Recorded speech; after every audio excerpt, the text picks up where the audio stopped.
This is an I Am Listening original podcast. That uncertainty, that instability, it has an immediate impact on obviously tourism and travel. So we have organisations, of course, that are involved in that. But I think what it will also do is mean that we have a lot of travellers who are now stuck in transit because, as we've learned, Dubai in particular is a major transport hub. And the only really way to get out of there is to buy a 10-hour drive across the desert. Welcome to the Kent Politics Podcast.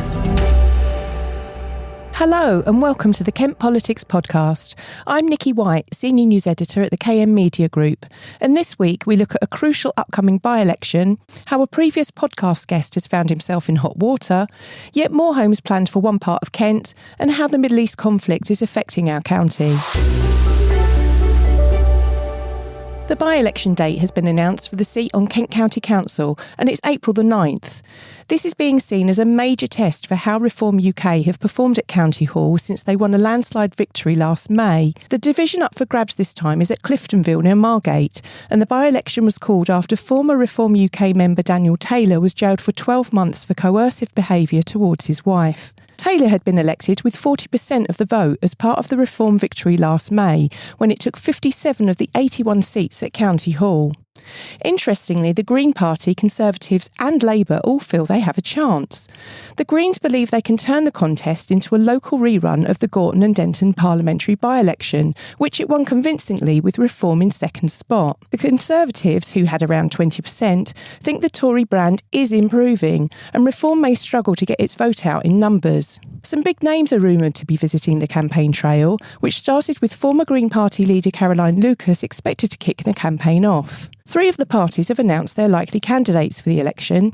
The Conservatives have chosen Charlie Letts, a Thanet district councillor who represents the Beacon Road ward. The Greens candidate is Rob Yates, who is also a Thanet councillor for Margate Central. The Liberal Democrats, who are not expected to win, are fielding Dr Mo Shafay. Reform UK and Labour have yet to make formal announcements about their candidate, and Labour was not contactable. The parties must submit nomination papers by 4 p.m. on March the 11th, and it is understood that postal votes will go out a few days later. Most local political observers see Cliftonville as a Reform UK hold, but with the potential for an upset. Turnout could be a key factor, as is whether the hard-right party Restore Britain will stand a candidate. If the party, led by former Reform UK MP Rupert Lowe, is not registered with the Electoral Commission to stand, it may back an independent candidate instead. The Conservatives are hoping Restore will stand, as it may potentially split the Reform vote. Labour feels it has a strong chance, having come second in 2025, and will point to an improving economy and Reform's record so far at County Hall. Reform, meanwhile, would be desperate not to lose it, especially after losing the parliamentary by-election. But this is slightly different because the elected incumbent was Reform UK at the time of the poll, and it is now theirs to lose. Last week on the podcast, we had a guest discussion about all things youth and politics with 2 of Kent's youngest councillors, Councillor Harry McKenzie from Canterbury and Councillor Kieran Mischuk of Swale. The younger of the 2, 19-year-old Restore Britain member Kieran Mischuk, has found himself in hot water this week for his social media antics. He reposted a meme on X, which used the N-word not once but twice, and also referred to Nigel Farage and Donald Trump as being on the Jew right, compared to Rupert Lowe, the leader of his party. When asked about it, he apologised profusely. He stressed that the repost was an accident, saying he didn't read the racist post properly before sharing it, which he did so while tired, and strongly disavowed the language contained in it. Restore Britain did not respond to a request for a comment, but his fellow Swale councillor, the Lib Dem Hannah Perkin, has posted on Facebook saying that the young councillor Mischuk should publicly apologise in the chamber for the post. Meanwhile, over in Canterbury, the final draft of the City Council's plans for 23,000 homes has been released. The authority has been in the throes of the local plan process for quite some time now. In 2022, a very controversial local plan by the previous Tory administration included proposals for traffic zones, which would regulate how frequently residents could drive from one area of the city to another to control congestion. But in 2023, a new Labour Lib Dem coalition took charge after the election and set about rewriting those plans. Now, almost 3 years later, they have released the very final draft of the plan, which allocates sites for more than 23,000 homes and infrastructure covering the period up to 2042. This final version doesn't contain any great surprises, with the council's commitments to expand the Wincheap Park and Ride, get an A2 bypass in the Wincheap area built, and the long-awaited Broad Oak Reservoir all featuring. The council debated the plans again this week ahead of special cabinet and full council meetings on March the 18th, where the final vote will be taken on sending the plans off to a government inspector for approval. In Medway, there's been a raft of large-scale planning applications coming to key turning points this week, some expected and others less so. 2 applications totalling 1,260 homes are recommended for approval at a Medway Council Planning Committee meeting on March the 11th. The first is for the former SGN Gasworks site in Gillingham near the Strand. The scheme would see 500 homes, a new supermarket, an SGN training centre, office and depot, and a block of 140 units for older people in what will either be assisted living or a care home. The application has only about £480,000 worth of developers' contributions, going towards things like the refurbishment of the Strand Lido, a new bus shelter, and improvements to nearby public spaces. The proposals from Blueberry Developments will also be conditional on them providing a new clubhouse for the Seagas Sailing Club, which is already on the site. The reason for the relatively low contributions, considering the scale of the development, is because it's anticipated there will be a considerable cost for bringing the brownfield site up to standard, and so more developer contributions or requirements for affordable housing would make the scheme completely unviable. However, the council has included a clause that there will be a re-evaluation when 90% of the homes have been sold to see if profits from the development are much higher than expected. 50% of anything over what the estimates currently show will be taken by the council for infrastructure improvements in the area. The second application, also recommended for approval by officers, is for a total of 760 homes on the edge of High Howstow Village on the Hoo Peninsula. 270 of them are up for complete approval, with the details of layout included, while 490 are up for outline approval, meaning further detail would need to be agreed at a later date. For this development, the conditions total nearly £24 million for schools, health provision on the peninsula, improvements to roads and other local facilities. That's on top of 25% of the houses having to be affordable homes.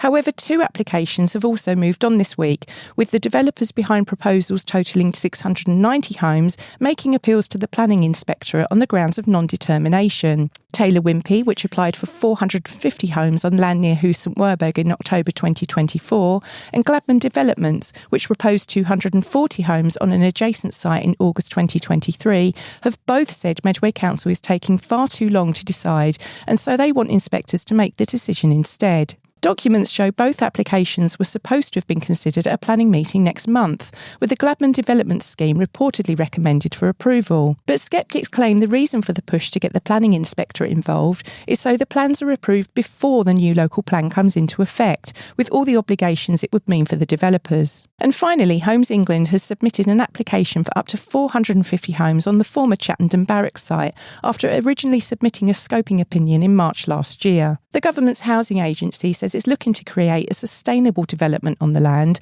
which is next to the Lodge Hill site of special scientific interest, where there is a population of nightingales. These birds have previously prevented other large-scale developments in the area, so we'll see if Homes England has similar problems or can overcome it.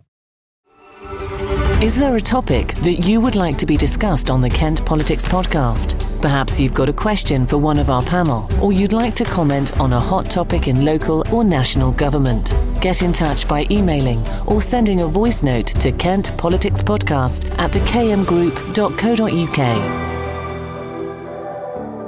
The political agenda has been dominated this week by the conflict in the Middle East. While many of us will have friends or loved ones who are out there who we're worried about, there are other aspects likely to affect us much closer to home. One leading expert says businesses in Kent will be impacted, with some economists reckoning Brent crude oil could rise to $100 a barrel. Judah Price, the chief executive of Kent Invicta Chamber of Commerce, spoke to us on Monday. As ever, it's the uncertainty, and unfortunately, Donald Trump likes to sort of prey on this uncertainty. It seems to be how he operates his foreign policy.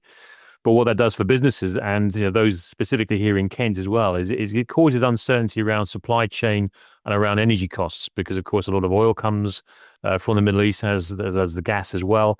And so it's that uncertainty about future prices, and we've already seen the 10% increase when the markets opened this morning. And what that's going to do then to production, manufacturing, component parts and stuff like that. So it causes uncertainty, which means businesses tend not to want to invest. They hold tight to their cash until they know what the future looks like. And for the retaliatory strikes to target the UAE, probably a country that we wouldn't expect them to target because it's seen as a very safe and neutral area as well. So I think that was a bit of a surprise, wasn't it? Yes, I think that immediate retaliation to countries that weren't seemingly involved, but of course we've since learned that there are US air bases and military bases up and down the Gulf there, and so they're obviously being targeted. That uncertainty, that instability, it has an immediate impact on obviously tourism and travel. So we have organisations, of course, that are involved in that. But I think what it will also do is mean that we have a lot of travellers who are now stuck in transit because, as we've learned, Dubai in particular is a major transport hub, and the only really way to get out of there is to buy a 10-hour drive across the desert. Yeah, not an ideal time for an awful lot of people. If we go back to when the conflict in Ukraine started, just from my personal experience, I'd ordered a car and I didn't realise quite how much of my car was actually made in Ukraine, and there was a huge disruption to the whole supply network. Could we face similar things this time around with products that are due to be imported into this country? Could we see supply chains being disrupted because of what's happened? Sadly, yes. I mean, I don't want to get too negative at this early stage, but because the conflict may come to an end just as quickly as it started, so we don't want to get ahead of ourselves. But I mean, the fact that we've seen an increase in oil prices straight away is an indicator that there are other potential problems to be had coming down the line. The amount of traffic, freight traffic that travels up and down the Gulf there, that there'll be countries now which will be worrying about how they can move their goods from their ports across to the UK and the EU.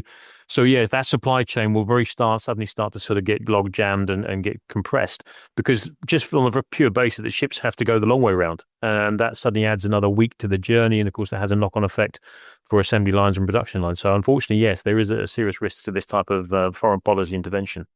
And presumably that in turn pushes up prices as well. It does, sadly, yes. Those come with costs, and of course, it's really frustrating right now. The UK economy is recovering, okay, slowly, but it is definitely recovering. We're seeing some positive signs from the businesses we're talking to here in Kent. So this is a really unfortunate and badly timed intervention. The government has launched its consultation on making the online world safer for children. It's an issue Ashford MP Sojan Joseph has campaigned on since he was elected, and says it's key to improving young people's mental health and well-being. Before becoming an MP, he spent 22 years working in NHS mental health services, and says he saw increased rates of anxiety, depression and self-harm, and he believes that many of these cases were linked to overexposure to social media from a very young age.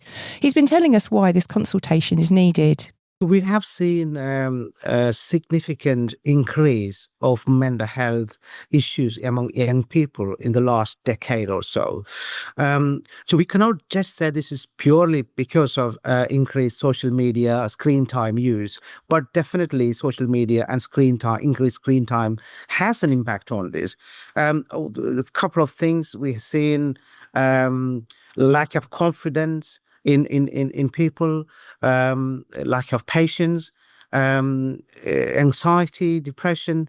This is all on top of the disinformation and misinformation that's coming through social media. And also, we have had evidences of children committing or acting self-harming or suicide, influenced by some people on social media. So there is evidence that this has an impact on the people. And also we know that the more time you spend on screen, it takes away that natural conversation, social interaction. People feel isolated, lonely. They spend hours and hours in their bedrooms, not having that natural interaction. So it has an impact on people's mental health.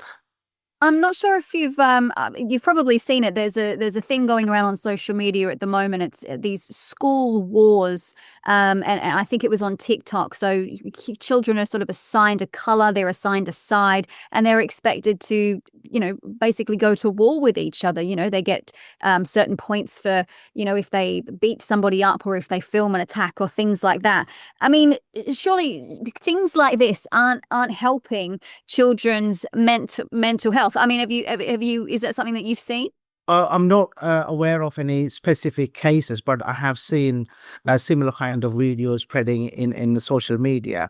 And again, as I touched on earlier, we don't know how many of those videos spreading in TikTok and other social media are correct, how many are related to from this country. This is the danger. This is the danger side. What we're talking about is why it is important to bring those restrictions that I touched on disinformation and misinformation. So especially with the AI coming in, anybody can create any sort of video which looks natural.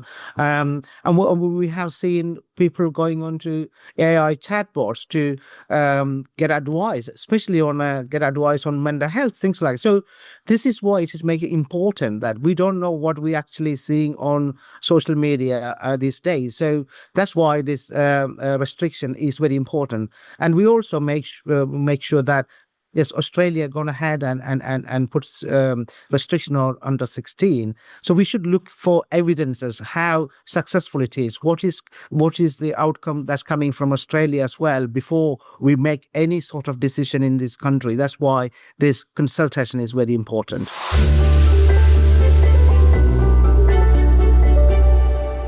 OK, that's it for this week. Don't forget you can keep up to date with politics in Kent at Kent Online, and you can also sign up to our politics and briefing newsletter at kentonline.co.uk/newsletters. And don't miss KMTV's politics show every Friday at 5 p.m. Thanks for joining us.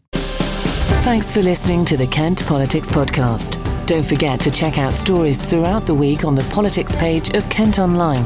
And you can watch the Kent Politics Show on KMTV every Friday at 5 p.m.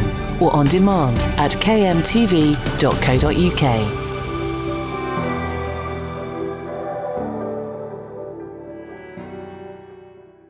This has been an I Am Listening original podcast. For more information, head over to our website, im-listening.co.uk.